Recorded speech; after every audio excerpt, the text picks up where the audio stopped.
Olá, pessoal, mais uma aula de ciências e hoje nós vamos falar sobre os tipos de fossas. Como já havíamos discutido em aula, há dois tipos de fossas: fossas secas ou negras e fossas sépticas. Mas qual será a diferença de cada uma delas? Vamos ver? Aqui nós temos o exemplo de uma fossa seca ou fossa negra. Ela é construída de uma forma bem simples, como se fosse um banheiro. Há o vaso sanitário, né? E a colocação de tubulação e canos que leva o resíduo até o fundo da terra. É cavado um buraco, então, no quintal da residência, geralmente sítio ou chácara, e essa tubulação leva, então, esse resíduo produzido pelo ser humano no vaso sanitário até esse buraco. Notem que aqui a parte líquida, ela acaba entrando no solo e encontrando o lençol freático. Lençol freático é a quantidade de água existente no interior do solo. Reparem que nessa residência tem até um poço artesiano, um poço no qual ele coleta a água. Reparem então que a mesma água que pode ser coletada para serviços domésticos e até mesmo por consumo, ela pode sofrer determinada contaminação por esse resíduo que foi colocado aqui nesse local onde foi construído o buraco para a produção da fossa séptica. Vejamos uma foto real. Aqui nós temos a residência, o gramado, né? A tubulação, o encanamento e abaixo do solo, então, o lençol freático, ou seja, a quantidade de água que existe próximo a essa residência. Repare que a parte líquida, como vimos na outra imagem, continua aqui e o sólido vai se decompondo nesse local também. Bom, quando dizemos que há a contaminação do solo, nos preocupamos muito com a existência dos coliformes fecais. Coliformes fecais são resíduos que ficam dentro do nosso organismo. Porém, dentro do nosso organismo, ele não nos faz mal nenhum.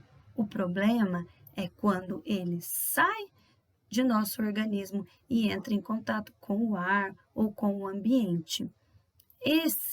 Essa existência, esse contato com o ambiente traz para os seres humanos as bactérias presentes, então, nas fezes. Por isso que falamos sempre da importância de lavar bem as mãos após utilizar o banheiro, o sanitário, pois essas bactérias ficam instaladas em nossas mãos e ali a gente pode passar a mão no rosto, na boca, ao pegar um alimento, essa contaminação estará ali e será levada para o nosso corpo ou para os alimentos. E isso pode gerar algumas doenças, como dores de barriga, diarreias, viroses, certo? Aqui nós temos a imagem dos coliformes fecais vistos em microscópio, porque não conseguimos vê-los a olho nu, somente com um aparelho de microscópio. Quando a gente sai do banheiro, a gente não tem noção que as nossas mãos estão sujas, mas estão completamente sujas e contaminadas. Bom, a fossa séptica, ela diminui os riscos de contaminação. Por quê? Porque ela é construída de forma que as substâncias não entram em contato com o solo, assim, não gera contaminação para o lençol freático. Reparem nessa imagem, nós temos aqui 3 caixas que irão receber os resíduos do vaso sanitário. Então, aqui, ó, é uma outra forma de construção de fossas.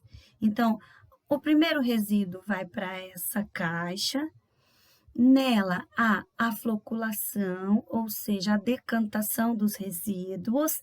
O que é líquido sobe, o que é sólido desce. Aqui embaixo, as bactérias decompõem esses compostos. E na terceira caixa, então, resta somente o líquido que será usado para regar, inclusive plantação. Aí vocês vão me perguntar: ah, pode estar contaminado? Como já houve todo esse processo, essa contaminação aqui deixa de existir. E aí, essa água vai ser usada para lançar ao solo, não para ser usada no consumo doméstico, entende? Aqui nós vemos também um poço artesiano que está numa distância satisfatória, né? A distância das caixas também tem que ter uma metragem considerada pelos especialistas, certo? Aí vocês reparem que não há a contaminação de nenhum lençol freático. Por isso que dizemos que a fossa séptica diminui a contaminação do solo, pois o resíduo não é lançado diretamente no solo, ok? Então, quem às vezes constrói uma fossa seca ou negra, precisa fazer a limpeza dela. Então, é necessário que o dono dessa fossa contrate caminhões e funcionários que vão retirar esses resíduos que ficam acumulados ali com o passar do tempo.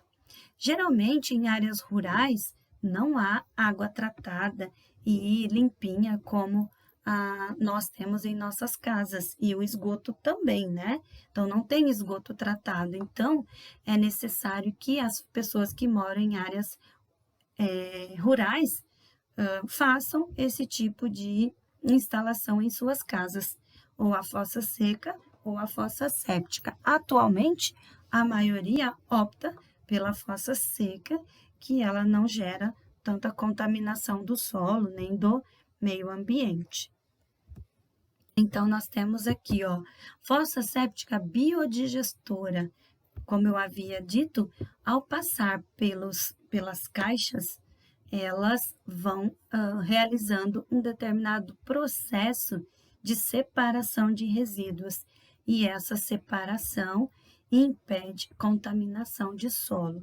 E ela não necessita de limpeza constante como a outra, pois ela é autossustentável, ou seja, as próprias bactérias realizam a limpeza e a deterioração desses agentes contaminadores.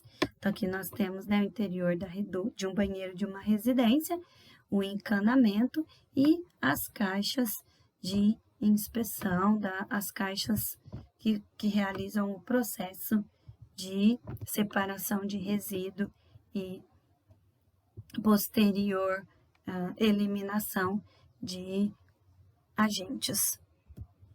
Então, de uma forma geral, cuidar do esgoto é trabalhar com o saneamento básico. E o que é o saneamento básico? É tratar e limpar o esgoto, é ter água encanada, é ter a coleta do lixo. Geralmente, as cidades, as áreas urbanas, elas recebem esses serviços através dos impostos que pagamos.